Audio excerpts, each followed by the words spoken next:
Bia rrëfen sfidën e saj me OnlyFans, një histori e vështirë dhe e ndjerë. Në një moment të ndjerë dhe të sinqert në Big Brother Kosova, Bia vendosi të flasë hapur për një pjesë të jetës së saj që ka qenë e vështirë dhe e ndikuar nga presioni. Përvojën me platformën OnlyFans. Me një ton të qetë, por të ngarkuar me emocione, ajo tregoi se nuk ishte një zgjedhje e thjeshtë apo lehtësisht e marrë, por një vendim që u bë nën presion dhe nevojë. Isha e detyruar të bëja atë profesion, tha Bia, duke u përpjekur të shpreh peshën që kishte mbajtur gjatë kësaj periudhe. Ishte tepër e vështirë për mua. Nuk ishte diçka që bëja me zemër të qetë. Por ndonjëherë jeta të shtyn të marrësh vendime që nuk janë të lehta.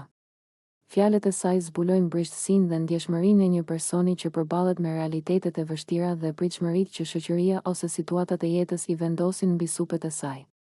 Bia tregoi se kjo eksperiencë e ka sfiduar emocionalisht, duke e detyruar të përballet me presion, kritika dhe ndjenja të përzierë, një përzierje mes nevojës për të siguruar jetesën dhe mbajtjes së dinjitetit të saj personal. Në bisedën me banorët e tjerë, Bia theksoi se kjo periudhë e jetës së saj e ka mësuar shumë, për forcën që mund të gjejë brenda vetes, për rëndësinë e vendimeve të ndërgjegjshme dhe për nevojën për të ruajtur respektin për veten, pavarësisht rrethanave. Ajo shprehu gjithashtu dëshirën që njerëzit të kuptojnë se sfidat që shihen nga jashtë shpesh fshehin histori komplekse dhe emocione që nuk janë të lehta për t'u përballuar. Ky rrëfim ishte një nga momentet më të hapura dhe të ndjera të sezonit.